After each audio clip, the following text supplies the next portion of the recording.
afternoon and welcome to Connecting Communities. Thank you for joining us for today's webinar, Building Capacity of Community-Based Organizations, Lessons Learned from the Emergency Rental Assistance Program. I'm Sydney D'Alva, Assistant Vice President for Community Development at the Federal Reserve Bank of St. Louis, and I will serve as your moderator for today's session. I would now like to take the time to introduce our speakers for today. Erin Barbie, Chief Strategy Officer at Dream Key Partners. In this role, Erin is responsible for strategic planning, advocacy, and partnership development. Joe Hoyer, Western Region Program Vice President for LISC. As a community and economic development professional with more than 20 years of nonprofit and leadership experience, Joe is responsible for LISC urban program offices in California, Washington, and Arizona. Elizabeth Kneebone, Assistant Vice President, Community Development at the San Francisco Fed. Elizabeth manages the San Francisco Fed's Community Development Research Team and shapes and contributes to its research portfolio with a focus on examining barriers to economic opportunity and promising practices to promote a strong, healthy, sustainable economy. And Claire Wallace, Executive Director for South Louisville Community Ministries. Claire leads the organization which provides emergency assistance for residents facing crisis and works with partners and neighbors to better connect and advocate for residents. Before we get started, let's move to slide 4 where we can take care of a few housekeeping items. Views expressed during this session are those of the speakers and are intended for informational purposes. They do not necessarily represent the views of Fed communities or the Federal Reserve System. Microphones have been muted. Please use the Q&A feature throughout the session to submit questions. We promise to get to as many of them as possible during the Q&A portion of this presentation. Keep the conversation going and engage with us on X, formerly known as Twitter, using the hashtag #ConnectingCommunities, and visit fedcommunities.org for a variety of CD articles, resources, and data across the Federal Reserve System. And finally, the session will be recorded and the presentation, video, and podcast will be available on fedcommunities.org within 2 weeks of this event. So I would like to turn the presentation over to my San Francisco Fed colleague, Elizabeth Kneebone. Elizabeth, the floor is yours. Thank you, Sydney. I appreciate that introduction. And I want to say thank you to everyone for joining today. This discussion, we really wanted to shine a light on the important role that community-based organizations play and their capacity brings to the local communities they serve. And this is a really important and timely conversation because the CBOs, this network of nonprofits that extends across the country, is a really important part of the infrastructure that's used to deliver federal, state, local resources to the communities that need them. And that can be community and economic development investments in low-income neighborhoods or areas. That can look like programs, services, work supports for low-income households that can help stabilize those households, help them participate in the economy, work towards economic mobility and stability. And when the pandemic hit and the federal response deployed aid to respond to it, it really threw into sharp relief the important role that infrastructure plays. But it also revealed that there's unevenness in that infrastructure. There's patchiness. Not every community that needs those resources necessarily has the same level of local institutional capacity or expertise that can help communities navigate funding streams and connect to the resources that they need. I think the pandemic also, though, showed and the response, the deployment of funds really showed the way, what it can look like to build that capacity and extend that network. And today, that's what we really want to sort of focus in on, especially with the employment of the Emergency Rental Assistance Program, is the experience of that deployment of that program and the intersections with community-based capacity. So I want to start in just framing today's conversation with just an overview of what the Emergency Rental Assistance Program looks like, how it worked. So this program, it was deployed in 2 waves, but together it totaled more than $46 billion for emergency rental assistance in eviction prevention programs. This is a brand new program, stood up at the Treasury Department, and it ended up creating hundreds of state, local tribal government emergency rental assistance programs. By design, the way these funds were deployed were given the organizations, localities had a lot of flexibility in the way that they could stand up these programs. And what we saw across the country is a lot of variety, a lot of diversity in the way these programs came together and went to ground in the communities that they were serving. I think a hallmark of almost all of these programs was partnerships, though. And in many cases, partnerships with local nonprofits, with community-based organizations to help deploy these funds. As a researcher who thinks a lot about the sort of uneven landscape of this network of nonprofit capacity and how that can affect equity or create gaps and outcomes, top of mind for me in watching the deployment of this program was wondering how that intersection of that landscape of capacity with program deployment would affect how these dollars went out and reached the households they were meant to serve. So this is something I've been researching over the course of the program. On the resources page for this event, you'll find a lot of publications that I've put out over the course of the last few years, tracking these questions and exploring this through different methods. But today I really wanted to focus in on two pieces of research in particular to help frame and ground today's conversation. If we could go to the next slide. What I would like to focus on is the qualitative research that I've done, the conversations that I've had with providers and stakeholders across the country who were involved and have been involved in the deployment of local emergency rental assistance programs.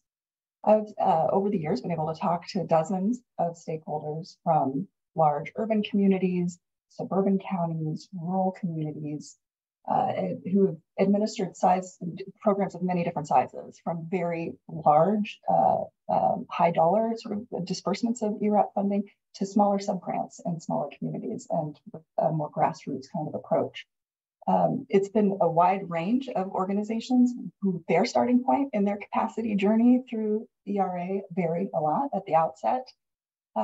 But what I learned in speaking to these providers across the country is one, it was really clear that that local ecosystem, what that potential partnership landscape looked like from community to community, really did shape the design of these programs. It really impacted the way these programs were put together, whether local governments or state governments chose to partner, how and with whom, all sort of reflected this sort of variable landscapes that they were starting from before the pandemic hit. But what also came through in these conversations was not just that local capacity influenced the design of these programs, but the deployment of these programs also impacted the capacity of the organizations involved with administering the program. And across the spectrum, from smaller organizations to larger, to urban to rural, three key themes really emerged about the ways that ERAP dollars impacted the local capacity of these organizations. One was through staffing, even if temporarily, adjustments to staffing to be able to handle the volume of need that organizations were working to meet in the community. Partnerships also really came to the fore, the importance of both working through existing partnerships, perhaps deepening existing partnerships to administer this program, but also creating new networks, broadening that pool of collaboration to really be as effective as possible in reaching the communities who really needed these funds. The other element that really emerged and came to the fore was technology.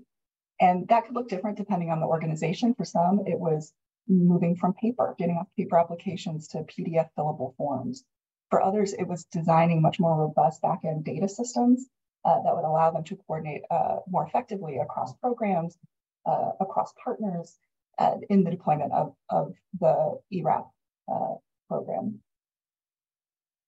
Most recently, I had a chance to revisit some of these conversations, to come back to people I had interviewed in 2022 and talk to them a year and a half later to see what their experience was and how they were reflecting on the impact ERAP had had on their community and on those who they were serving. Now that the dollars were largely, in many cases, exhausted or coming to an end. And you'll see that the most recent study was actually released this week from the Federal Reserve Bank of San Francisco. Again, you can find that on the resources page. But what we found in those conversations is now moving into this period where the ERAP dollars are coming to an end. many of the providers I spoke to, well, all of them, were talking about the extent to which they'd had to scale back. Like there really just is no other sort of funding stream that can replace what this temporary large-scale emergency response was meant to accomplish. So having to scale back and reorient, given on what, depending on what resources are available to take the place of those funds, that also has implications for what types of services can be provided, the level of services provided, but also staffing. So many who had brought on staff or temporary staff during the pandemic, as these dollars are coming to an end, are having to let those staff go or reorient their staffing models. Some of the more durable capacity extensions, though, that came to the fore were really, again, partnerships and technology. But some of those improvements or new ways of working really seem more tangible, or sorry, durable. They're stickier. Those more and more of those who I interviewed thought that those would persist moving forward beyond the pandemic. But this is a really interesting moment to step back and think about how has the experience of ERAP impacted the capacity of organizations, and also what lessons, we can move to the next slide, can we take from this to think not just about emergency response, but longer term? How do we expand this network? How do we strengthen the network that is so important in the way that we deliver resources to the communities that need them? And with that, I would love to invite our excellent panel, the panelists that we have, to share their experiences with us, to come on camera, and we can start the discussion to learn from what they have taken away from this experience. So Claire, Aaron, Joe, please come on camera. And I would love to actually start the discussion with Claire, turning to you. I know that your organization, you had already been partnering with the Association of Community Ministries in the Louisville area even before the pandemic to deliver services. But when the pandemic hit and ERA came about, can you talk a bit more about how those partnerships may have evolved or changed, or your way of operating may have changed in response to that? Yeah, absolutely. Thrilled to be here. I have been a little obsessed with this topic since April of 2020. So I've lived and breathed it for years. And so just thrilled to talk about it for the next 45 minutes. So we were distributing rent and utility assistance in collaboration with 12 other community ministries, and to make sure that we were covering essentially the entire county that is Louisville, Kentucky. And we worked very closely with the city, but as far as funding goes for eviction prevention, rent assistance before the pandemic, it was about $650,000 through the whole year. Very small numbers. It was really there for housing stabilization purposes. It was less than even what we were spending on utility assistance throughout the year. There was really no eviction prevention services to speak of. We were providing maybe $250 a month. The point was to stabilize someone for 30 days, and it was very transactional. Obviously, things changed rapidly when funding was, and there was an opportunity to make sure that people did have financial assistance, especially during the pandemic. And so we definitely deepened our cross-sector collaboration very specifically. We already, again, were working with one of the departments within the city, but it expanded to the Office of Housing. And we've been in a very collaborative partnership with them ever since. We were essentially, it started out where they had a appointment portal in which people can get online, but it was very hard to find. The URL had a lot of numbers in it, et cetera. And so we were hearing from people, because we were such a reputable entry point for people in crisis. We saw our numbers skyrocket, and they're saying, we hear that there are millions of dollars for rent assistance, but we have no idea how and where to get it. So we launched stopmyeviction.org. To make sure that when people were talking about it, including the city, we were able to say a quick, simple URL with very clear steps. And that website and that work has evolved quite drastically throughout the few years as funding has changed and as programs have increased. So we definitely were able to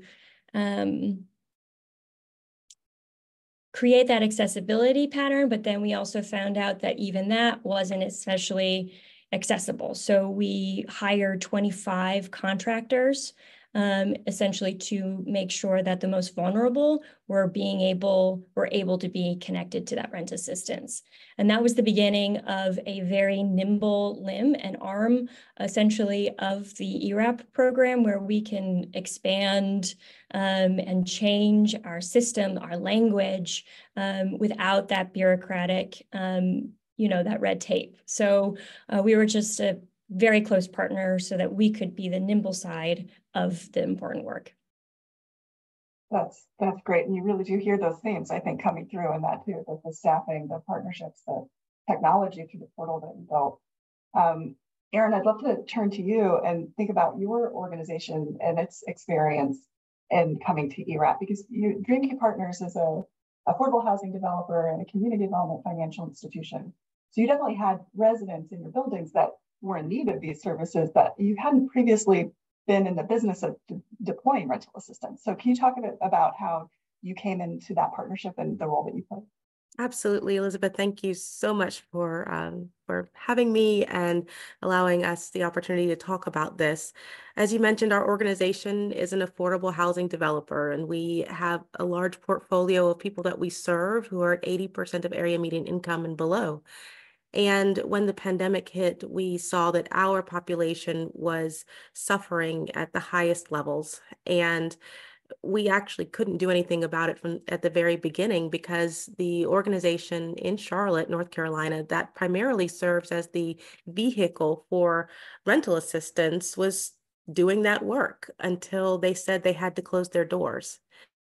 And that was a huge negative impact on our community because they only did work in person. They didn't have an opportunity to shift quickly to be able to serve people virtually or in a way that they didn't have to leave their homes.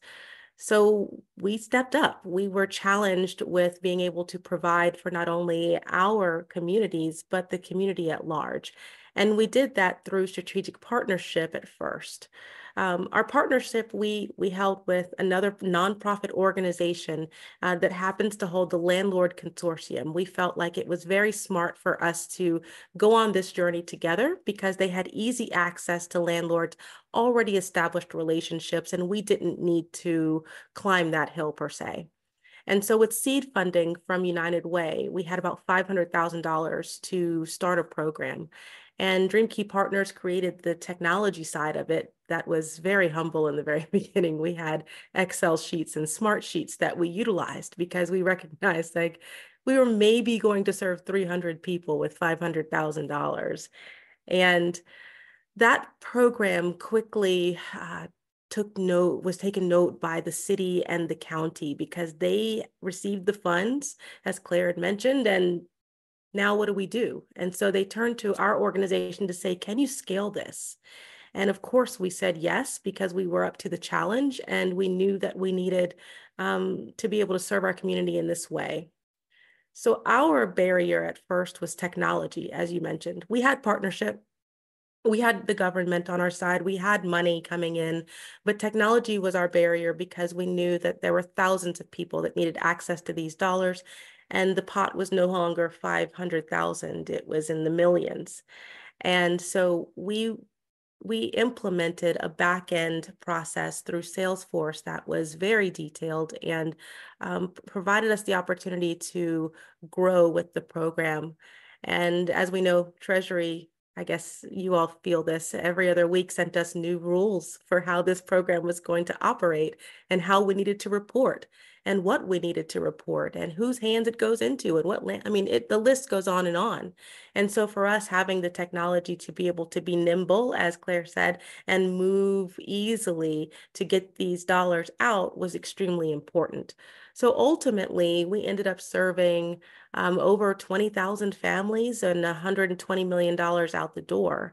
And to Claire's point, we couldn't have done that without increasing our staffing as well.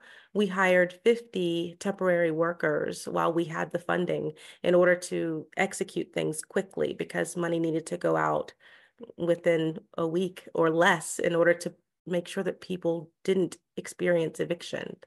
And so we ran fast and furious all up until about now, when the funds are almost depleted and we're faced with what do we do, which we'll talk more about. But our organization overall has become a go-to for eviction prevention and rental assistance deployment because of what we came up with out of the pandemic.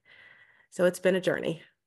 Yeah, and I hear that use of nimble, like that ability to be that flexible and responsive arm, resonating with both you and Claire. And to your point about stepping into new spaces, right? With the back end technology and capability that you had to be able to do that in the moment where it was the most pressing need. I feel like that is a good tee-in to bring Joe into the conversation and where you come from with you're at a national community development financial institution. You also have that sort of back end infrastructure and some experience with capacity building. Would love to hear more about LISC's involvement at the state partnership with the state of California and the role that you played in helping to deploy the state's program. Yeah, thank you very much, Elizabeth, for having me. It's great to be here today and participate. Yeah, in terms of LISC, I actually think having the background as a CDFI was helpful for an organization that's national but local in focus. Our focus being lifting places, lifting people, and lifting economies. There's two ways that we do it, and I think that was helpful. Number one, it's through money, grants, equity, and loans, right? The ability to deploy grants, equity, and loans. And number two, maybe more importantly for us in particular at LISC, is really our focus on human capital investments. So nonprofit capacity building, organizational development, training, technical assistance. But I think that in terms of overall consideration for our involvement, what helped us, I think, give greater consideration to this in our role, certainly need on behalf of the neighborhoods and communities that were being served. I'm going to spend a little bit more time on this in just a little bit, but I think our model is such that it really relies on being a strategic partner, both at the grassroots and the grass tops level, both from the public sector and the private sector. And I think that also was a critical element. I think being a nonprofit capacity builder itself was key. Experience also in administering other emergency rental assistance or deploying other dollars was also helpful, although not certainly at this scale and the impact. And I think having a 40-year presence in the state of California with 3 offices covering the state, Bay Area, Los Angeles, San Diego, as well as a national rural program that was covering rural areas in between was also an important part of our consideration. Then you add to that, I think, the financial bench strength of our agency, the infrastructure, including our size and teams, having a pretty solid fiscal management history, and an ability to design larger initiatives, keeping community centered as part of the solution, I think was pretty key. And that's going to be a common theme for me. But when we talk about the strategic partnerships, I think we were very specialized in what we were going to do, right? The state of California took the lead. We ourselves had a data management firm and mapping firm over urban footprint that handled that piece for us, that could handle the eviction risk maps. And they also had a tool that we were able to use. We had a case manager partner. We had a project manager partner at the end of the day. LISC was responsible for overseeing the local partnership network that ended up being, to date, 176 community-based organizations.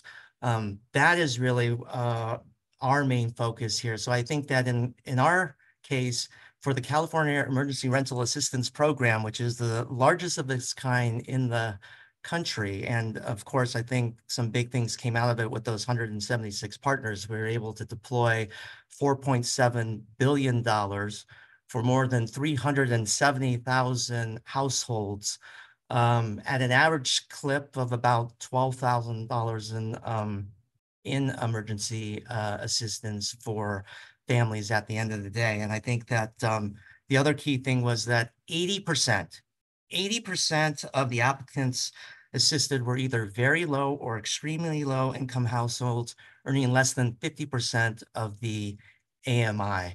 And I think I would be somewhat remiss if I didn't just give a big shout out and thank you to all the partners that really made this happen. We'll talk a little bit more of how we structured this, I know, in a little bit, but again, the California Emergency Rental Assistance Program in California was a team sport. It was not an individual sport, and we would not have been able to do this if everybody didn't have their particular focus, role, job to play. And I think overall we were able to come away with some big impact numbers and big scale. Absolutely. And I think your final point there really speaks to it's good to reiterate that this was sort of the equivalent of turning on the fire hose of funding in the middle of an emergency where people really needed that money, and trying to stand something up in such short order. That's all hands on deck kind of moment. I'd love to hear from you all sort of reflect on your experience looking back at Europe now that we've got a little distance from the more intense pressure of the first days of the program, and just offer if you see any lessons or takeaways that you would either for another emergency rental assistance a situation in the future where we might have, again, who knows what that might look like, but another need for a quick response to an emergency situation, or longer term, what you saw and what it took to kind of deploy that program that you think could just benefit this whole ecosystem longer term. And I'd love to start with Erin for that. Thank you so much. I've had a lot of opportunity to reflect on what could we have done differently and what would we do if this were to happen again. And part of the disappointment for me during this whole process was we were executing this program so quickly that it felt like we were just putting Band-Aids on every person, every minute, every moment in order to make sure that they were stable enough. But we weren't necessarily digging deeper into their financial situations or life situations in order to wrap around services so that they could continue long-term success with the funds that we gave them, almost like seed funding for success, right? To keep them at bay. And if we were to go into this again, I think partnerships, of course, would be extremely important, but I would want to make sure that they were diverse partnerships that met all of the needs of the whole person. Because when people would come back to us and ask for money again, it was because of something else dire that has happened that may not have been directly related to the COVID outbreak. And I was like, wow, we can't offer you anything else right now. And that was heartbreaking. And so I think that we could do, I don't want to say better because we all did the best that we could, but we could have more thought in the immediate present to say, how can this whole person be impacted positively? And then beyond that, I would like to think about the fund usage. So we did what the government asked us to do, but I felt like our local government should have said, well, at the end of this funding, there's still going to be a cliff. How can we reallocate some of our budget dollars in order to make sure that this is a slow ride down instead of a stop, which is what happened, because then our community was impacted pretty heavily because the funds dried up and there were no other resources ready to go to continue to help people. So God forbid we have another pandemic. I think we will be better for it because we have organizations that have responded to emergency quickly and are interested in making sure that people don't continue to fall off.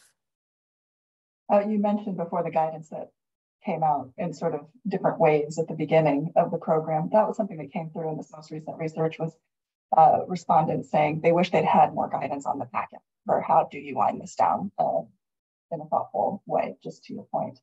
Joe, is there anything you'd like to add from your experience or Liz's experience? Yeah, I agree with everything. And I think the great thing, Elizabeth, about doing these convenings, I've learned so much from my fellow panelists here as well in their programs. I think just some real quick takeaways for me. We often say that the work of community development or the work that we do with communities moves at the speed of trust. So I just want to reemphasize the importance of the LPN partners themselves in ensuring that community is always centered as part of the solution. I think that was key. And I think the community-based partners were key because in our case, right, they were trusted messengers. And I don't want to ever underestimate the relational and human touch points of what this program was about at the end of the day. CBOs were our lifeline. They still continue to be as we're in the wind down phase. But I know, like a lot of other things in life, not all community-based organizations are at the same place or in the same space for a variety of different reasons. Could be different stage of just their organizational life cycle, their mission, or other. I think what was unique here in the program design is that it was good to have different entry points to try and fit different capacities of different organizations, because we had just such a big region to cover throughout the state, both urban and rural at the end of the day. Those entry points for us ended up becoming really key. And so there were 5 different entry points where people could come in into the situation here. But there was an opportunity for them to enter, but also grow. And also, so of the 5, they could come in at say they came in at 3. If you came in at 3, you had to be able to do 1, 2, and 3. But if you came in at a 3, we have some groups that exited as a 5, that they could take on more responsibility. So they grew as part of the process. And I agree. I wish that we would have had more time for planning and to be able to address readiness. But I think having upfront the ability and our background from a capacity building standpoint, 5 different entry points allowed us to meet them where they were at. And those 5 places were promotion, outreach, appointments and technical assistance, pop-ups, and door knocking is really the strategies that were embedded there. And then I think that what we also learned was, because our CBOs always remind us, cultural competence mattered. We had issues that we needed to deal with, transportation, geographic, but our LPNs covered on any given day, on average, 22 different languages. And then we've talked about this before. The use of data was critical in not just calibrating the program. It was probably even more important in recalibrating strategies, and combining that data with our On the Boots campaign was highly critical. In fact, 98% of the population that was deemed the highest eviction risk were within a 25-mile radius of an LPN partner. And I don't think we would have been able to do that without the data helping us combine with the On the Boots campaign. And then I think technology. I want to just say that in technology, I think that there are different systems that we did and different tools that the CBOs had to learn. But I think for the end users and the applicants, what we also learned, there is still a digital divide in pockets of and areas of California. And so we needed to ensure that technology also meant telephone town halls, text messaging through our partner United Way and their 211 system. So I just wanted to make sure that we collectively look at that, right? Because I think there's a need for the CBOs, but there's then also a need in terms of who we're trying to reach, as was already eloquently shared. Absolutely, and in some ways it's equipping the CBOs with the right technology to be able to reach the folks in the hardest to reach communities. Claire, do you have any thoughts you'd like to add? Yes, this has been so helpful because, again, to Joe's point, it's when we meet together as partners across the nation, we realize, oh, we're all learning the same things. I wonder why. And it is a little disconcerting, but also kind of helpful to realize that we are going through a lot of these same foundational challenges. And so accessibility to, I think, everything that you're talking about, Joe, is like making sure we have these entry points and we're using technology. It's making sure that we're honoring the need to have, just because something exists doesn't mean it's accessible. And I think we learned the hard way that that's really, really critical, especially if we're thinking about equity, and also making sure that the people who are most vulnerable are not forgotten. And then I cannot stress enough Erin's point around that work around with accompaniment, thinking about those layered needs in order to have that long-term stabilization. And I'm hoping to talk more about that when we're thinking about next steps, but I just want to say yes, yes, yes to those pieces. I think one of the one I would add is also this room for paying attention to creating an infrastructure for paying attention to a friction point.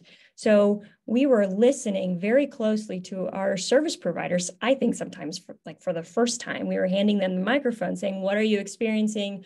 Who are we? What's the need? What's happening? And we were listening. And we could hear these friction points, like this is still an issue, or like we tried to serve everybody who went to court, but then people were being brought to court because that's how they got rent assistance. And our direct service providers were able to say, ooh, this has an unintended consequence, let's adjust.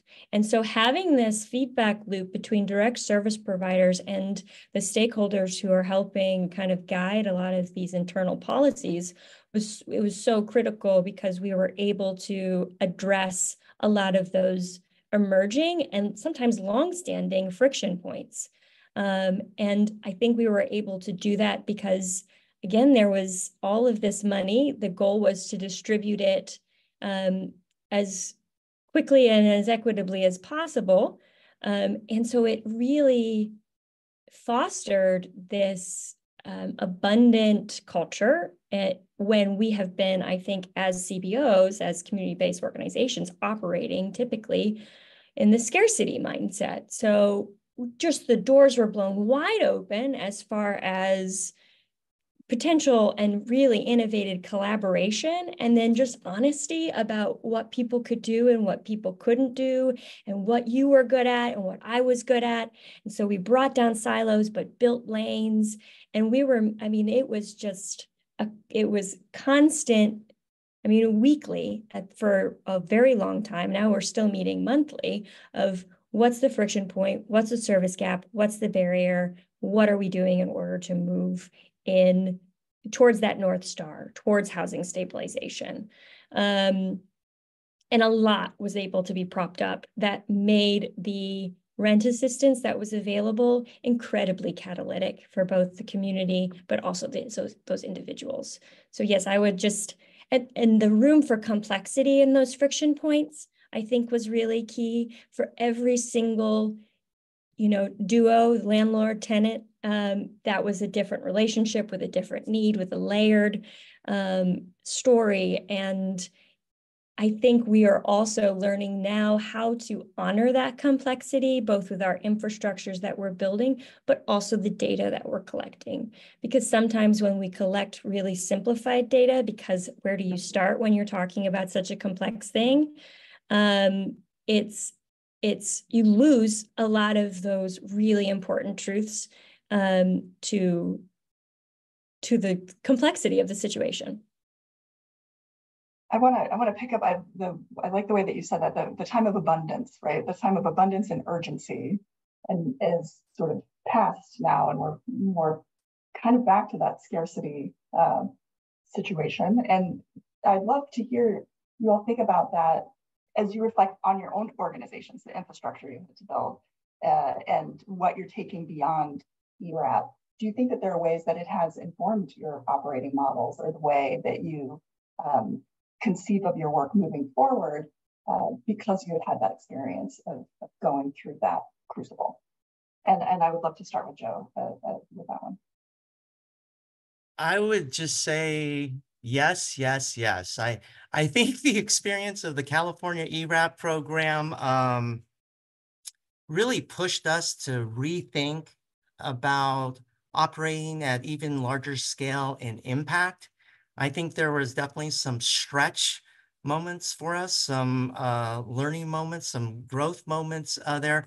But I also say this, I think what it forced us to do in thinking that way is it's also provided a foundation and kind of a model of how we look at other work. And so I can think about our childcare partnership with the state of Arizona that's led by our Phoenix LISC office in terms of helping out more than 500 operators there. I think even back at home in California, I think we're excited about really taking the lead and working with the state HCD, our Housing and Community Development Department, to assist them on the Foreclosure Intervention Housing Prevention Program, more affectionately known as FIP. The other things that come to mind just real quick, speed, right? I think everybody has reemphasized that we had to go, and then you made improvements along the way. We know a lot more today.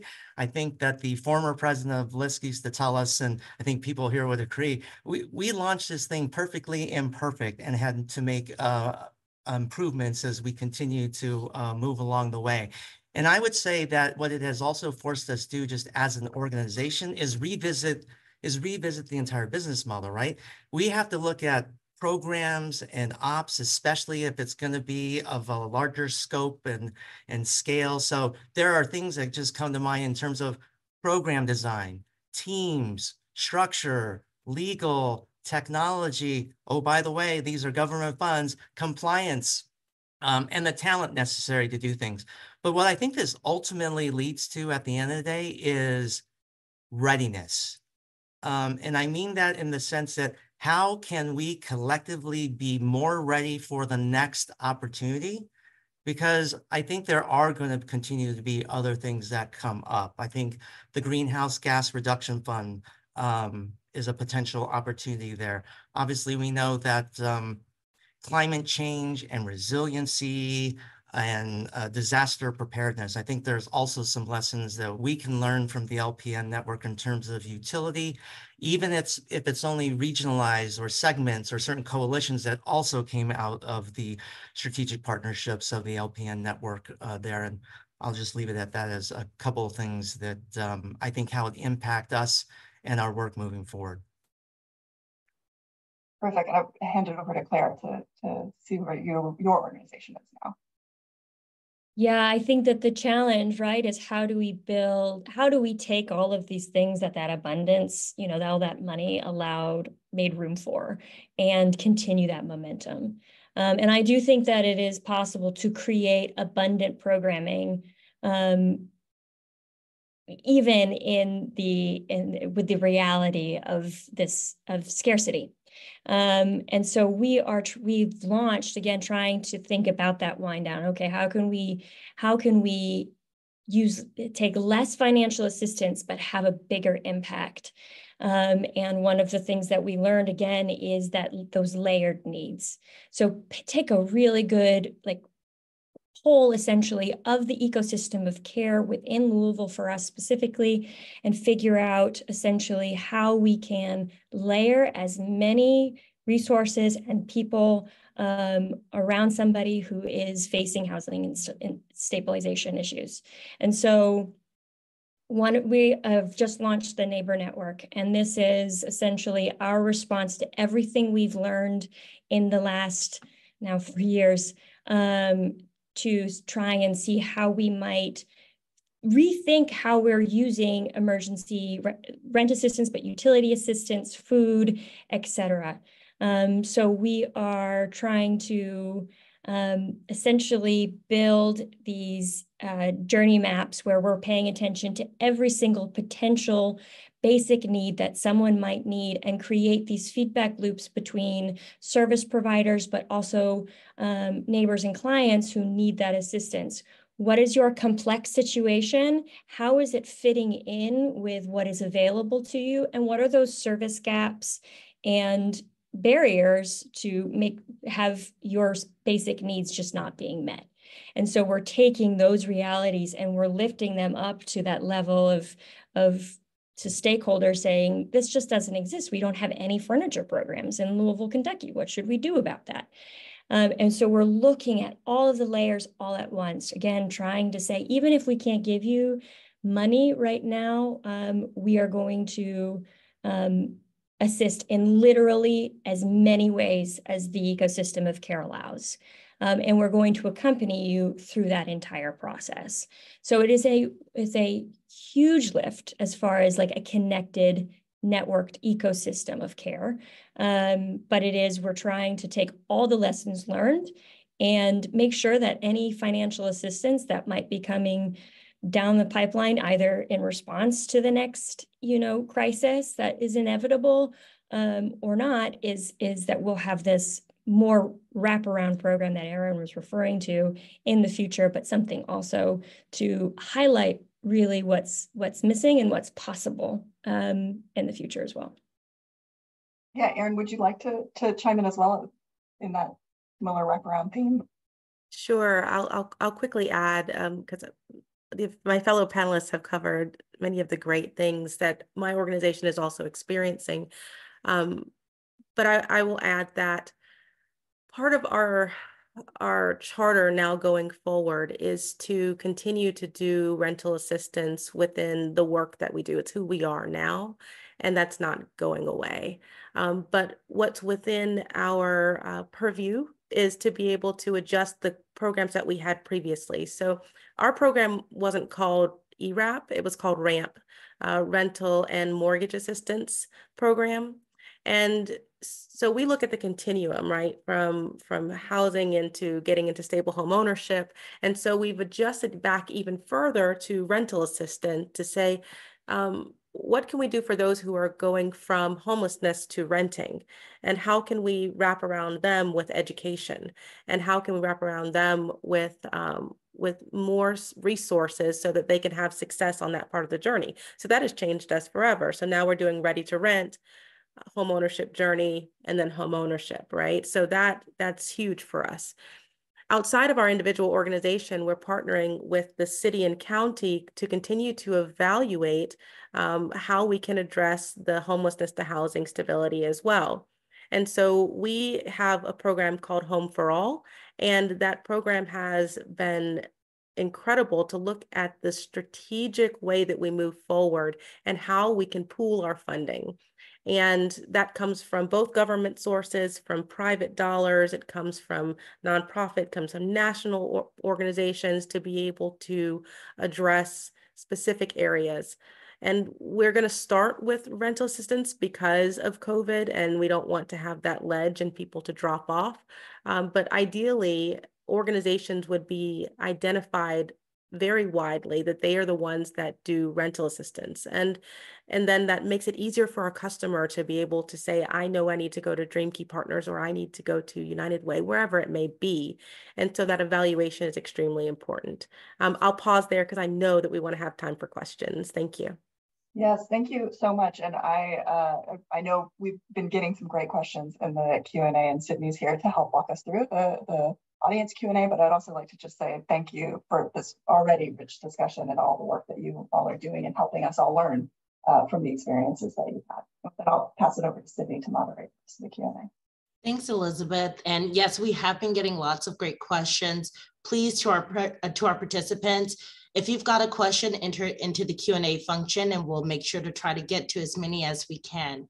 And so the first question is actually on the topic we were on, which is about how sources of capital and funding for this type of work. And so for the full group, the first question is, what do you see as specific ways funders, both public and philanthropic, can provide support in building the organizational capacity that is critical to reach disconnected populations? Joe, why don't we start with you?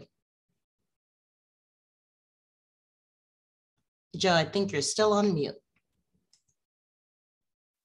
Yeah, I think first things first is that the capacity building piece is highly critical. So if I had a magic wand at the end of the day, it would be greater investment in terms of working with philanthropy and other stakeholders to make sure that we're addressing capacity building agencies of the community-based organizations that we're working with, which would include addressing both programmatic and the operational side of the house, because they have a business model that they need to also support at the end of the day. And then I think also in addition to that, ideally, if we had enough time, right, they would also have a roadmap so they know exactly how to elevate their game in terms of both those strategic areas of programs and ops. And then the second part of the question was it the difficult to reach populations? That's right. How do you reach difficult and disconnected populations with this type of capital? Yeah, I think through the program, we realized that it was different touch points at the end of the day, but it was also, I think, looking back, aside from just the speed that we had to work at in terms of the geographic and the other, I do think that the cultural competence matters. And I think that when the next one comes up, we have a lot more data to work with, which will be helpful in terms of targeting. I think the bench strength of nonprofits will also be hopefully in a better position. At least it won't be, in some cases, a first-time exercise for them. And then we will even be better prepared and equipped as well, with both information and technical know-how, and really exercising that muscle. I think that when it comes to LISC, the priority for us has always been, for the last 40 years, is really lifting places, lifting people, and lifting those economies that are harder to reach, disenfranchised, with diverse communities. So I think that's part of LISC's DNA, and we will continue to get better here with time and more knowledge. Sydney, may I add something? Please. Around reaching our disconnected, harder to reach population, I do think that when we receive grant dollars, it's important to think about marketing, not in the traditional sense, not I'm going to put an ad on the television.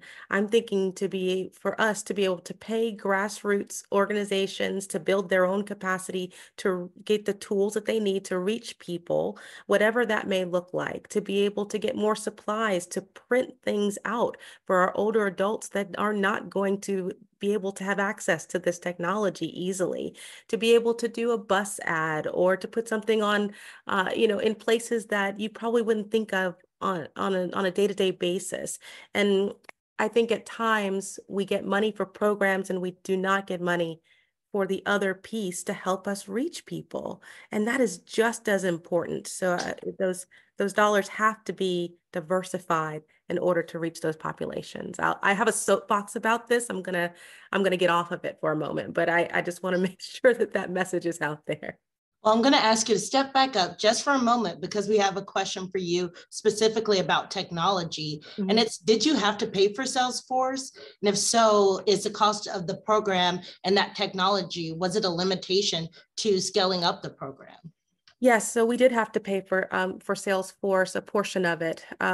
Through the grant dollars that we received from the city of Charlotte, they allowed us to have a technology line item, but it didn't reach the height that we needed it to for our organization to be fully impacted positively, meaning it was going to help us programmatically, but not as a full organization. So we opted to readjust our line items in our budget to allow for another $300,000 or so over a 3-year period of time that we would personally invest in our Salesforce system, because we knew it was going to be a long-term program for us outside of these funds.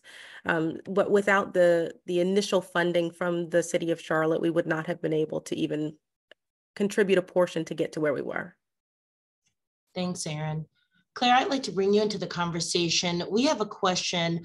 What role has the Interagency Council on Homelessness had on homelessness prevention and rehousing during the pandemic?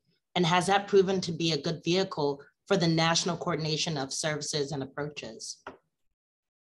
So I can speak to essentially how that is translated to Louisville. Our local coalition for the homeless is a part of HUD's continuum of care processes. And so they have a way where you call a line, you're asked questions, and you are on someone's radar. There is an outreach team who knows where you are and what some of those basic needs that you have might be. They have reached out saying, like, most of what we do is actually eviction prevention, because there is no version of this for people who are losing their housing. There is no continuum of care, especially in Louisville, for the people who are right above that almost that HUD-defined homelessness and beyond. And so we said, okay, well, let's learn from your continuum of care process and your common assessment, that line, that intake, because they've gone through, you know, how to prioritize and triage and what to ask and how to ask. And we learned a lot from them in that work, so that we were able to build that continuum of care where we're beginning to. So that was actually key to, and they're also relieved to say, okay, at least now there is a line, because the services are dramatically different. There's a lot of gray in between for sure, but the services are dramatically different when you're talking about HUD and homeless work, and then you're talking about eviction prevention and stabilization work. It's a different part of that spectrum. So to have two separate continuum of cares is really, really critical. Thanks, Claire. We've got time for one more question. And so I'm hoping that we can go to you, Erin, with this one. The hardest hit were BIPOC communities, where there was a lack of equity and critical considerations of the most impacted communities. And so how will you prioritize BIPOC people in the future? And it seems like the question also could relate to the work that you did in California, Joe. Yeah, so it was alarming how the BIPOC community was impacted by COVID. And I think what we've seen is that what we did successfully was to embed ourselves in the communities where they've been most impacted, and to be able to provide ongoing resources. To Claire's point, continuing to have those partnerships is important, so that when, unfortunately, if something happens again, we've already established those strong relationships. And if they are the hardest hit, again, we're not starting from scratch, right? So the work that we're doing now is going to continue to prepare us for that work in the future that I hope never has to happen. But as we know, the disenfranchised community, the BIPOC community, has been impacted long before COVID, and we all have a lot of work to do to continue to lift that community up. But again, I want to make sure that we're establishing those familiar relationships going forward, so those communities can be helped right away. Thanks. Joe, any words about how that played out in California? I mean, we had it top of mind, and I think that we will only get better from here. And in terms of, I mean, it obviously was a priority for us at the end of the day. I mean, when we were looking at the 98% of the folks at the greatest at-risk populations, it wasn't a surprise that it was BIPOC, and we tried to put together the best game plan to be able to do that. But I do think it is something that we'll continue to have to double down to make sure that we're reaching who we need to reach at the end of the day. But again, I think we are walking away with some very good best practices here, and we will just continue to get better from here on out. Thank you. So that's all the time we have for questions, but I wanted to say thanks to our speakers for providing insightful information and engaging the audience. And attendees, thank you for spending your valuable time with us today. But before we end the session, we have a few requests. Please complete the survey. We'll send it to you immediately after today's event so we can improve and continue to bring you timely and relevant topics. Today's session will also be available on YouTube and the Connecting Communities website in about 2 weeks. Visit Fed Communities at fedcommunities.org to access additional articles, resources, and data about community development across the Federal Reserve. Follow us on social media. We're on LinkedIn, X, Instagram, and Facebook. And don't forget to subscribe to the Fed Communities newsletter by clicking the About Us tab and then click subscribe. Or you can scan the QR code on this slide to take you directly to the subscribe page. This session, including the slides, will be available and featured in our next newsletter and will be available on our website within 2 weeks of today's event. Finally, check out recordings of previous Connecting Communities webinars on fedcommunities.org. Also check back periodically for more Connecting Communities events. Our next event will be held May 7th at 3 to 4 p.m. Eastern and will highlight the changing landscape of in-person banking. Registration will be available soon. Thank you again for joining Connecting Communities, and we hope to see you soon.